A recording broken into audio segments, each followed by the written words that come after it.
오늘은 부활절입니다. 기독교는 부활의 종교라고 합니다. 왜 부활의 종교라고 하느냐 하면은 만약에 부활하지 않으셨다고 한다면은 기독교는 존재할 수 없기 때문에. 그래서 여러분, 기독교의 가장 핵심 주제가 십자가와 부활입니다. 사도들이 예수님의 복음을 전할 때 핵심적으로 정했던 내용이 예수님께서 십자가에서 죽으시고 부활하셨다. 그 부활이 왜 중요한가에 대해서 우리가 오늘 깊이 여러분 마음에 각인을 하셔야 됩니다. 그래서 오늘 우리가 부활의 의미를 과거적, 현재적, 그리고 미래적 이 세 가지의 측면에서 의미를 한번 살펴보고, 이 부활하신 이 놀라운 축복이 우리 삶 속에서 누려지기를 바랍니다. 과거적 관점에서 부활의 의미가 무엇인가? 이 말은 뭐냐면은, 부활이라고 하는 것은 사람이 조작해서 만든 흑우가 아니라는 것입니다. 자, 15장 12절 시작. 그리스도께서 죽은 자 가운데서 다시 살아나셨다 전파되었거늘 내 중에서 어떤 사람들은 어찌하여 죽은 자 가운데서 부활이 없다 하느냐. 여러분, 그 당시 고린도 교회에 성도들 중에서도 아니 사람이 죽으면 어떻게 살아날 수가 있느냐. 그거는 우리가 예수님이 하나님의 아들도 믿겠고 십자가에 죽으신 것도 믿겠고 그분이 좋은 말씀 하신 것도 믿겠지만 부활은 믿을 수 없다 이런 거예요. 우리 13절 한번 읽어보실까요? 시작. 만일 죽은 자의 부활이 없으면 그리스도도 다시 살아나지 못하셨으리라. 그리스도께서 만일 다시 살아나지 못하셨으면 우리가 전파하는 것도 헛것이요 또 이 믿음도 헛것이며. 자, 만약에 예수님이 부활하지 않으셨다고 한다면은 우리가 제가 지금 복음 전하는 것 전부 다 뭐죠? 여러분의 믿음도 엉터리 다 쓸데없는 거.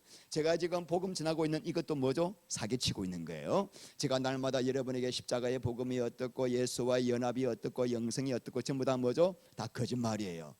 다 그냥 여러분 지금 예배에 앉아있는 이것도 전부 다 뭐죠? 헛일 하고 계시는 거예요. 예수님이 부활하지 않으셨으면은, 예수님이 부활하지 않으셨다면은 나도 죽고 난 뒤에 부활하지 않을 거예요. 그러면은 죽고 난다 모든 게 끝이라고 한다면은 예수를 왜 믿어요? 왜 믿어? 근데 예수를 믿는 사람들 중에서 의외로 부활을 안 믿고 믿어요. 그건 뭐죠? 사상 누각이에요. 그 사람 믿음 절대로 온전해질 수가 없습니다. 예수님은 부활하셨고 나도 죽은 뒤에 뭐 한다? 부활하기 때문에 예수를 믿는 거예요. 바리새인들이 예수님에게 한 이야기가 뭐냐면은 너가 하늘로부터 온 사람이란 것을 표적을 보여라 그랬어요. 표적. 네가 진짜 하나님의 아들이냐? 그래 무언가 기적을 보여봐. 그러니까 우리 예수님께서 나는 요나의 표적 밖에는 보여줄 표적이 없다. 내가 하나님의 아들이라는 유일한 사인은 뭐다? 내가 죽고 난 다음에 사흘 뒤에 부활할 것이다. 이것이야말로 내가 하나님 아들이라는 표적이다. 그런데 우리 예수님이 과연 죽으시고 난 다음에 부활하셨습니다. 그러므로 예수님은 뭐죠? 하나님의 아들이시고 예수님의 성경 말씀하신 모든 말씀은 진리예요. 할렐루야. 그래서 우리는 예수님을 믿는 겁니다. 그래서 여러분, 자 우리 로마서 1장 4절 한번 읽어보실까요? 시작. 성결의 영으로는 죽은 자들 가운데서 부활하사 능력으로 하나님의 아들로 선포되셨으니 곧 우리 주 예수 그리스도니라. 자, 여기서 우리 예수님이 죽으신 뒤에 부활하심으로 하나님의 아들이시라는 것이 인정받았다는 거죠. 확정되었다는 거죠. 부활하심으로 우리 예수님이 정말 하나님의 아들이시다라는 것이 입증되었기 때문에 예수님께서 만약에 부활하지 않으셨다고 한다면은 다 허다. 그래서 하나님의 교회라고 하는 이단이 있습니다. 안상홍이라는 사람이 교주였어요. 이분이 죽었습니다. 통일교의 교주가 누구예요? 문서명. 이분도 죽으셨습니다. 영생교의 교주가 있어요. 조희성이. 이 사람 죽었어요. 이분들은 지금도 무덤 속에서 썩어가고 있는 거예요. 그 교인들에게 물어봤어요. 왜 당신 아직까지 믿고 있느냐? 부활할 거래요. 언젠가 부활할 거래요. 왜 믿고 있대요? 우리 예수님은 죽으신 뒤에 정말 사흘 뒤에 부활하셨습니다. 그러므로 기독교에서 가장 중요한 게 뭐죠? 십자가의 죽으심과 부활입니다. 이것이만 무너지면은 기독교가 무너지기 때문에 사탄은 2000년 동안에 수많은 거짓말을 가지고 예수님은 부활하지 않았다라고 우리를 공격을 하고 있습니다. 똑똑한 사람들이 그래요. 다 수재들이, 교수들이, 공부 많이 한 사람들이 머릿속으로 막 생각, 사람이 어떻게 부활하냐? 첫 번째 사탄의 거짓말이 뭐냐면은 환상설입니다. 예수님이 십자가에서 그냥 죽었다 이거. 그러면은 왜 부활을 했다고 그러냐? 그 제자들이 예수님이 죽고 난 다음에 너무나 큰 슬픔에 충격에 빠져가지고 집단적으로 뭘 봤다? 환상을 봤다는 거예요, 여러분. 근데 심리학자들은 사람이 환상을 보더라도 한 사람이 보는 거지 수십 명이 수백 명이 한꺼번에 동시에 똑같은 환상, 아니 동시에 아니라도 똑같은 환상을 여러 사람들이 볼 수가 없다는 겁니다. 환상설 자체가 말이 안 되는 거죠. 자, 6절 자 시작. 그 후에 500여 형제에게 일시에 보이셨나니 그 중에 지금까지 대다수는 살아있고 어떤 사람은 잠들었으며. 그러니까 이제 사도 바울이 오늘 고린도전서 15장을 기록할 당시만 하더라도 예수님의 부활을 직접 부활하신 예수님을 직접 목격한 사람이 몇 명이다? 500명이나 있고 대다수가 뭐하고 있다? 지금도 살아있으니까 부활이 의심스러우면은 그분들한테 가서 뭐 해봐라? 물어봐라. 그러니까 이게 팩트다, 팩트 이 말이에요. 여러분 지금 뭐 재판하고 있을 때 여러분 정인 한 명 모시고 오기도 얼마나 힘듭니까? 근데 그 정인을 조작해가지고 너 안 본 거 봤다고 해라 해가지고 한 명한테는 할 수 있지만 두 명만 돼도요 헷갈리기 시작해요. 거짓말로 증거를 만들면은 그 거짓말을 또 합리화시키기 위해서 또 거짓말을 또 만들어야 돼요. 그래가지고 나중에 한 서너 명 우리 스스로 짜가지고 증거 조작하면은 자기들도 이제 헷갈려가지고요 딴소리해. 그래요. 근데 500명이 다 각각의 위치에 있다가 똑같은 예수를 만났다라고 이게 증언을 하고 있단 말입니다. 이거는 뭐다? 팩트. 이해 가신가요? 이거는 성경이 자정 스스로 이게 진리라는 것을 증거하고 있는 것입니다. 그러니까 500명이 입을 맞춘다? 이건 불가능하다는 거죠. 자, 두 번째는 뭐냐면은 예수님은 쌍둥이였다는 거죠. 그래서 예수님이 죽었지만은 똑같은 쌍둥이가 하나 있어가지고 예수님이 행세를 했다라고 하는 썰이에요, 여러분. 믿어지시나요? 만약에 예수님이 쌍둥이라고 하였다면은 그 쌍둥이라는 사실을 가장 잘 알 수 있는 사람은 가족이죠. 예수님의 친동생이 누구예요? 야고보예요. 야고보는 예수님이 부활하시기 전까지는 예수님을 그냥 육신의 형으로만 알았어요. 그냥 우리 엄마가 낳은 사람이다라고 알았어요. 그래서 예수님을 안 믿었습니다. 절대로 안 믿었어요. 근데 이 야고보가 예수님이 십자가에 죽으신 것을 직접 눈으로 목격했는데 진짜 부활을 하신 거예요. 부활한 다음에 이분이 획가닥인 거예요. 와, 우리 예수가 육신의 형이 아니라 하나님의 아들이구나라고 믿게 된 거예요. 그래가지고 이분이 죽을 때까지 복음 전하다가 돌에 맞아 죽었습니다. 쌍둥이 가짜 형을 위해서 돌에 맞아 죽을 리가 있나요? 상식적으로 말이 안 되는 이야기죠. 세 번째는 뭐냐면 도둑설입니다.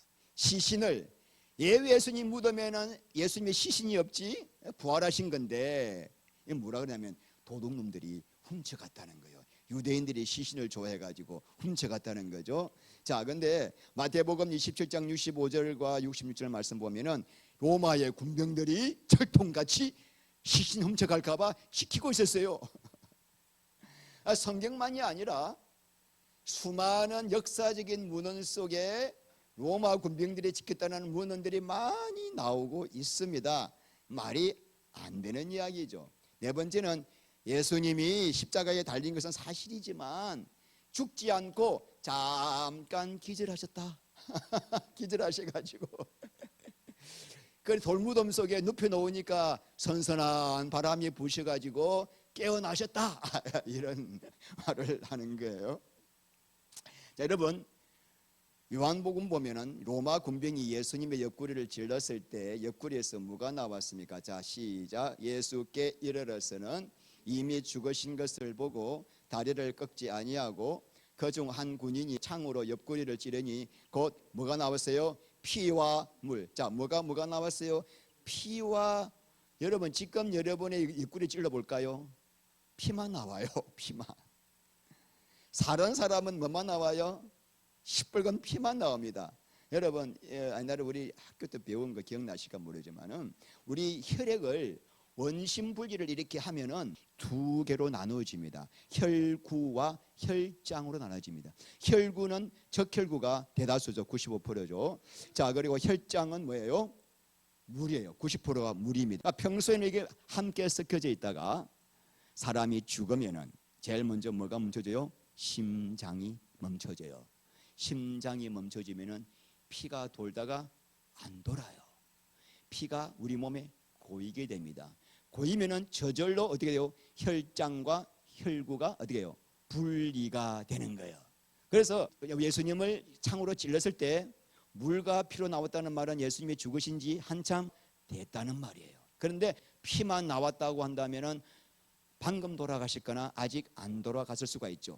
자, 여러분, 요한이 이런 사건을 말씀으로 기록한 것이 예수님이 안 죽으셨는데 부활을 조작하려고 이 요한이 사람의 혈액은 물과 혈구로 나눠진 것을 알고서는 우리를 속이려고 적은 것일까요? 그냥 본대로 적은 거예요. 그래서 성경이 진리예요. 자기가 눈으로 보니까 희한하네. 어떻게 예수님 몸에서 피와 물이 나오지? 그대로 적었다는 것이죠.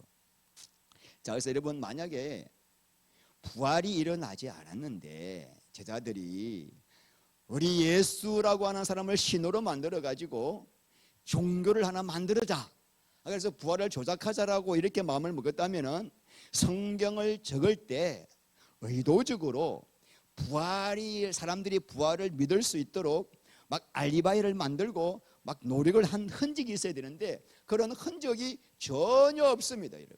그래서 성경을 믿는 거예요. 여러분, 예수님이 부활하셨을 때 예수님의 무덤에 찾아가 가지고 그 예수님을 만났어요. 부활하신 예수님을 만난 사람들이 있습니다. 그게 남자예요, 여자예요? 막달라 마리아와 마리아라고 하는 여자들입니다. 여러분, 그 당시에 여자들은 인격을 인정하지 않았을 때입니다. 노예 다음의 신분이 여자예요. 그리고 법정에서 여자는 아예 정언을 채택을 하지도 않았습니다. 완전히 무시한 거죠. 그렇다면 이 마태나 요한이 이 없는 부활을 우리가 만들자 하고 글을 썼다고 한다면 막달라 마리아와 여자가 먼저 목격하도록 글을 써야 돼요. 베드로와 요한이 먼저 봤다고 써야 돼요. 아이고, 베드로. 거기다가 여러분, 막달라 마리아는 7 귀신 들리자라고 나와 있어요. 7 귀신. 그거 봤다고 할 확률이 많잖아요. 근데 왜 요한이 막달라 마리아와 마리아들이 봤다라고 적었느냐? 그냥 그들은 있는 대로, 본 대로, 체험한 대로 적었다라는 것을 알 수가 있고, 절대로 부활을 우리에게 조작하려고 만들지 않았다. 성경에서. 할렐루야. 성경을 제대로 읽어본 사람은 예수를 믿게 돼 있다니까요. 아이고, 속 타죠. 예수님 부활하셨습니다. 예? 그리고 여러분, 예수님이 십자가에 못 박히실 때 제자들이 다 어떻게 했어요? 도망갔잖아요. 죽을까 봐. 그런데 그 겁많은 제자들이 언제 바뀌었어요? 예수님이 부활하신 것을 목격한 다음에, 그리고 성령을 받은 다음이에요. 만약에 자기들이 조작을 했다고 한다면은 조작한 예수의 부활의 복음을 전하려고 목숨 걸고 복음 전하겠습니까? 그 12명의 제자들 중에서 요한만 빼고는 다 어떻게 순교당했잖아요. 칼이 몸에 두동강이 잘리가 죽기도 하고, 십자가에 못 박혀 죽기도 하고, 창에 맞아 죽기도 하고, 활에 맞아 죽기도 하고, 돌에 맞아 죽기도 하고, 다 예수 복음, 부활의 복음 전하다가 죽었다는 말은 그들이 부활하신 예수님을 보았다는 거예요. 보았다. 창세기 1장 1절 말씀에 대초에 하나님의 천지를 창조하셨다, 이거 못 믿으면 그 다음 장 못 넘어가듯이 신약에 와가지고는 뭐요? 새 창조, 부활 생명 안 믿으면, 예수 부활 안 믿으면 끝난 거예요. 아무것도 안 돼. 자, 두 번째, 오늘 우리가 현재적 관점에서의 부활의 의미는 무언가? 예수님이 과거에 2000년 부활하셨어. 그래, 그건 믿겠어. 그럼 그게 나하고 무슨 상관이냐 이거죠. 자, 마태복음 28장 20절. 내가 너희에게 분부한 모든 것을 가르쳐 지키게 하라. 볼지어라, 내가 세상 끝날까지 너희와 항상 함께 있으리라 하니라. 자, 여러분이 왜 예수님이 부활하셨다고요? 부활하신 예수님이 지금 하신 말씀이에요. 내가 너와 뭐 하기 위해서? 항상 함께 하기 위하여. 우리 예수님이 그럼 나와 왜 항상 함께 하시죠? 이유는 하나입니다. 사랑하기 위하여. 왜? 나를 지으신 목적이 뭐기 때문에? 당신의 배필로 지으셨기 때문에, 당신과 사랑하기 위해서 우리 안에 오셔서 영원토록 함께 하시려고 부활하셨습니다. 근데 여러분, 문제가 있습니다. 우리 예수님은 육체를 입고 오셨죠. 구원을 받아야 할 사람은 전 세계 곳곳에 흩어져 있죠. 그러면은 예수님을 한번 만나려면 우리는 죽을 때까지 기다려도 예수님이 다 다니시다가 우리나라 와가지고 신용주 구원시키려면은 몇백 년 걸릴 거예요. 또 나도 예수님 만나려면은 표 끊어가지고 가야 돼. 예수님 만나서 구원받으려면은.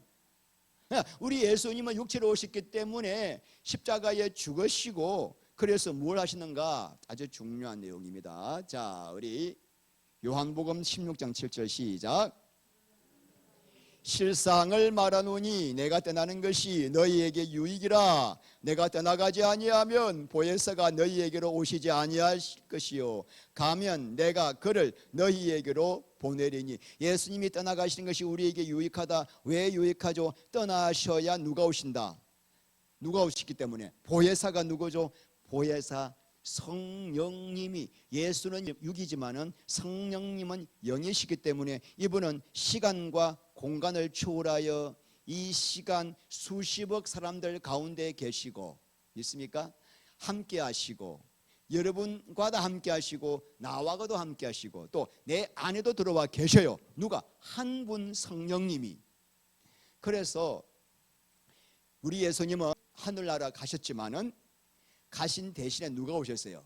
우리 안에 성령이 오신 거죠. 왜 오셨다? 사랑으로 연합하기 위해서 오셨다. 영생이 뭐죠? 예수님을 알다잖아요. 예수님과 뭐 하는 거예요? 사랑으로 연합하는 거예요. 그러니까 여러분, 오늘 예수님이 부활하셨다라고 막 모든 교회가 기뻐하고 뭐 난리죠. 그런데 왜 우리가 기뻐해야 됩니까? 왜 기뻐해야 되죠? 그 예수님이 성령으로 지금 내 안에 오셔서 나와 함께 하셔서 내가 그분과 연합할 때 세상이 알 수 없는 하늘나라의 영광과 기쁨을 내가 누릴 수가 있고, 그분을 닮아갈 수 있기 때문에 부활이 그렇게 기쁜 거예요. 자, 예수님이 왜 부활하셨죠? 그분이 내 안에 오셔서 뭐 하시려고? 연합하여 사랑하시자. 요한복음 17장 13절 시작. 아버지께로 가오니 그들로 내 기쁨을 그들 안에 충만히 가지게 하려 함이라. 그러니까 여러분, 오늘 이 시간 우리가 예수님을 믿으면은 성령님이 내 안에 오셔요. 그런데 왜 그 성령님의 기쁨과 생수를 우리가 누리지 못할까? 지금 보세요.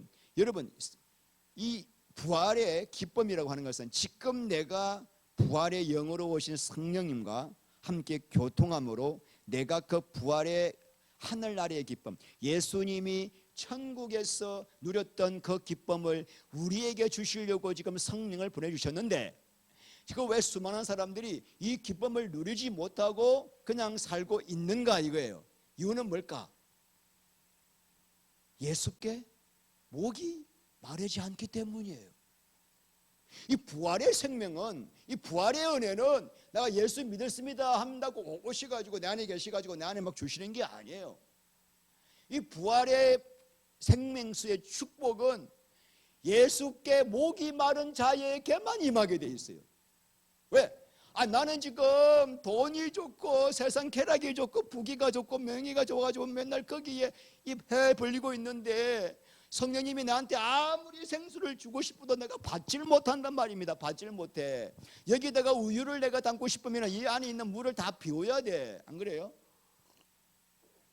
하나님의 목적은 하나예요. 우리 이 몸속에 오직 당신의 영으로 오셔서 당신으로 채우는 것이 우리를 구원하신 목적이에요. 창조하신 목적이에요. 그런데 지금 우리 안에 세상 똥으로 가득 차 있단 말입니다. 세상의 것들로. 그럼 요것들을 어떻게 해요? 처리가 돼야 내 안에 성령이 부어지고 이제부터 그때서 비로소 우리가 구원의 목적이 이루어지는 건데, 우리가 지금 뭐가 문제예요? 목이 안 말라. 예수께 목이 안 말라요.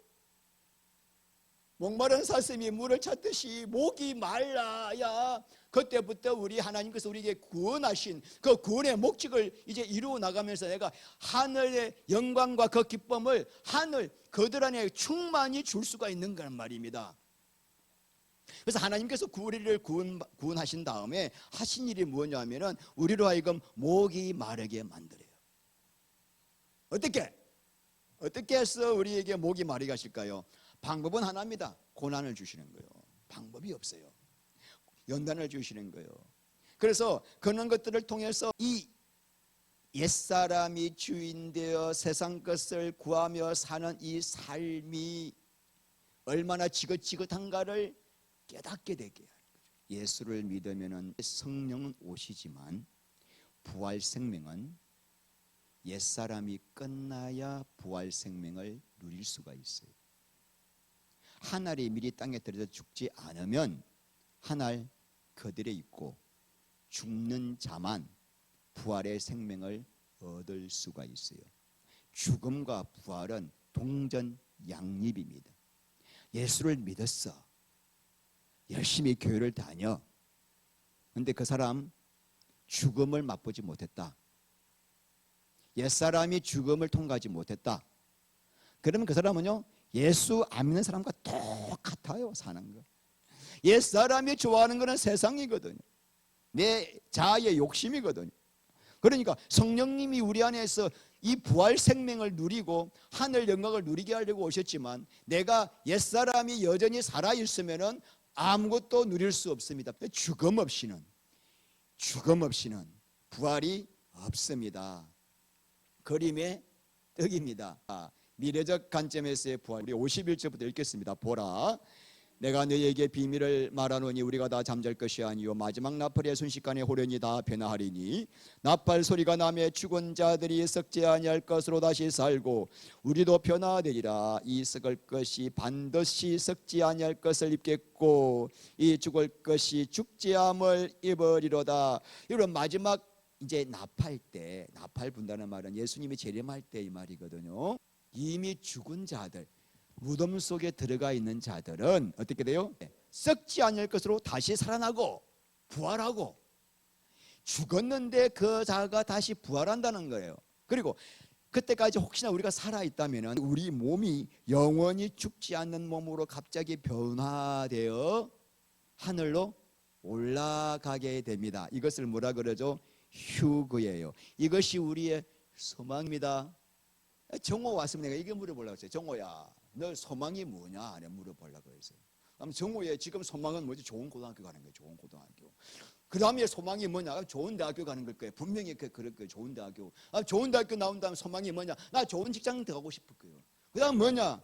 착하고 예쁜 엄마와 같은 여자 만나가지고 결혼하고 싶다 이럴 거예요.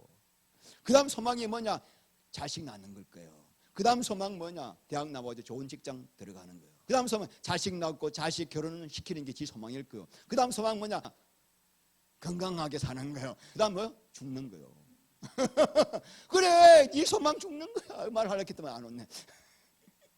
우리 인간이 어떤 소망을 가지도 내가 그 어떤 소망을 다 누렸다 하더라도 죽음은 우리의 모든 소망을 뭐요? 삼켜버려요. 와, 이게 무서워요. 그 어떤 삶을 살았다 하더라도 이 사망이 이렇게 무서운 거예요. 우리는 평생 그 소망 가지고 한평생 사는데 이 죽음 앞에 딱 서면은 그 모든 아름다웠던 나의 소망이 한 줌의 기억으로 끝나버리는 거예요. 그런데 부활 생명을 가진 자는 우리 인생에 살아왔던 그 어떤 고통과 아픔과 슬픔과 눈물도 죽음의 순간에 부활 생명이 삼켜버려요. 그래서 예수 믿는 사람은 죽는 날이 최고의 기쁜 무슨 날? 잔칫날이에요. 잔칫날. 그래서 여러분, 죽는 데는 순서가 없습니다. 여기서 제일 젊은 분이 누구신가? 저기 있고, 그 다음에 나도 중간쯤 들어가지만 죽는 데는 순서가 없습니다. 그래서 여러분들이 먼저 저보다 돌아가시면은 제가 여러분을 아주 기쁜 찬송을 드리면서 장례식을 해드릴게요. 천국 환송식 할게요. 만약에 내가 먼저 죽으면 여러분들도 천국 환송식을 해주세요. 아니, 그러면 왜 예수님이 부활하실 때 꼭 우리가 부활의 몸을 입어야 할까? 그냥 영혼으로 살면 좋지 않은가? 이유가 뭘까요? 여러분 아시겠습니까? 하나님이 사람을 왜 육체로 만드셨죠? 사람 안에 오셔서 당신이 우리의 몸을 거처 삼아서 우리와 사랑으로 연합하여 우리 눈에 보이는 사람을 통해서 뭐 하시려고? 하나님의 영광을 나타내기 위해서이기 때문에 이 하나님의 경륜은 영원까지 변치 않는 거예요. 그래서 예수님이 재림하실 때 다시 우리를 뭐요? 몸으로 변화시켜요. 그래서 우리 안에, 그때도 우리 안에 오셔서 뭐 한다? 사랑하려고. 할렐루야. 이게 하나님의 영원한 경륜입니다. 과거적 부활의 의미, 예수님은 실제로 부활하셨다. 이거 못 믿으면 허당이다.